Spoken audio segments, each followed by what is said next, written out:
Empresários avaliam que o PIB do Brasil só vai voltar a crescer depois da aprovação das reformas. Repórter Marcelo Matos. Empresários reforçam o crescimento do PIB apenas com a reforma da Previdência após a primeira queda desde o quarto trimestre de 2016. O Produto Interno Bruto brasileiro recuou 0,2% no primeiro trimestre de 2019, em relação ao último trimestre do ano passado. O otimismo pós-eleição não se concretizou, mas o presidente da Anfave, entidade que representa as montadoras de veículos, Luiz Carlos Moraes, mantém o discurso otimista para o segundo semestre. Eu insisto um pouco, o PIB poderia ser melhor do que a gente imaginava, mas a gente está falando de crescimento do PIB e acreditamos de novo que a reforma é essencial, como eu falei, é a primeira prioridade, é a segunda prioridade, é a terceira prioridade e de logo na sequência as outras reformas como a tributária e a desburocratização vai ajudar a indústria como um todo e ajudar a economia do país. O PIB confirmou uma leitura do mercado de fraca atividade econômica nesse início de 2019. O presidente da BIMAC, da indústria de máquinas e equipamentos, João Marquesan, vai além da reforma da Previdência. É que todos nós brasileiros esperamos e aguardamos para que haja esse entendimento, para que, não importa o tamanho desta reforma, contanto que ela seja uma reforma robusta que possa diminuir esse déficit que nós temos no Brasil hoje, para podermos termos mais justiça social e um equilíbrio fiscal.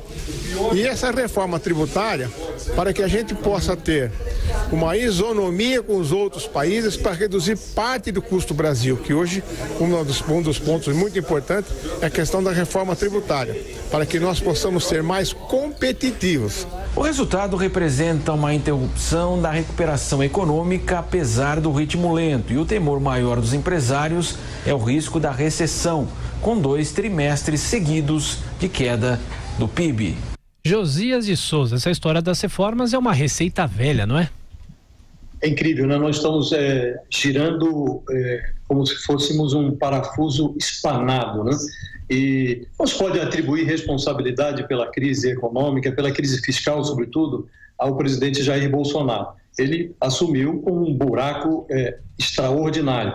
O que sim se pode atribuir a Bolsonaro é a perda de tempo. Havia uma grande expectativa depois da eleição de Bolsonaro, não tanto por Bolsonaro, mas pelo ministro que ele escolheu para comandar a economia, o Paulo Guedes. Havia uma expectativa de que os resultados aparecessem rapidamente. Mas o presidente começou a criar crises, começou a desviar, foi tratar de assuntos periféricos, porte de armas, problemas de pardais no trânsito, ele trata de tudo e não se concentrou no essencial. Agora você vê uma dicotomia entre o trabalho do presidente e o do ministro Paulo Guedes. O presidente jogou a reforma no Congresso e diz, agora não é mais comigo, agora é responsabilidade dos presidentes da Câmara, do Senado e dos parlamentares.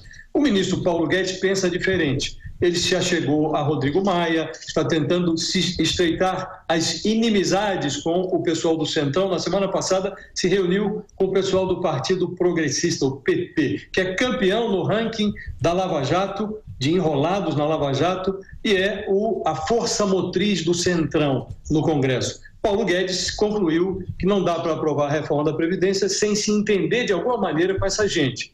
É preciso não ceder naquilo que é relacionado à probidade. Ninguém quer mais petrolão, mensalão, mas é preciso conversar. Bolsonaro não conversa, Paulo Guedes começou a conversar. Denise.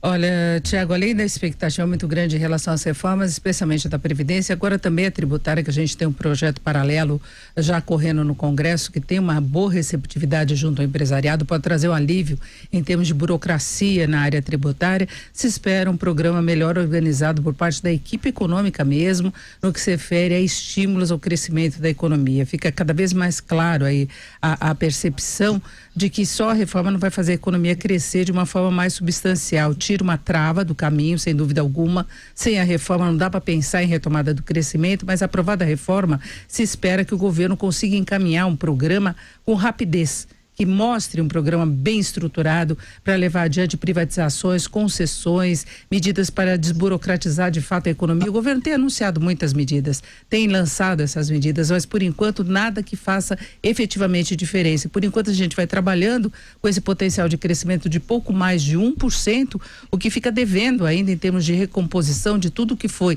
perdido durante a recessão econômica. Nós vamos ter o terceiro ano de crescimento medíocre da economia e quem vai ser cobrado agora vai ser o governo Bolsonaro, não é a herança que ele deixou. Por enquanto ainda cola essa justificativa, mas daqui a pouco a responsabilidade é do atual governo. E Michel Temer avançou em algumas matérias relevantes, teve a questão do teto do gasto, que acabou trazendo uma credibilidade maior em relação à evolução das contas públicas, pelo menos bota aí um freio na ampliação das despesas, ele conseguiu a reforma trabalhista, enfim, o atual governo vai ter de mostrar serviço. O tempo está passando, estamos chegando quase no segundo semestre.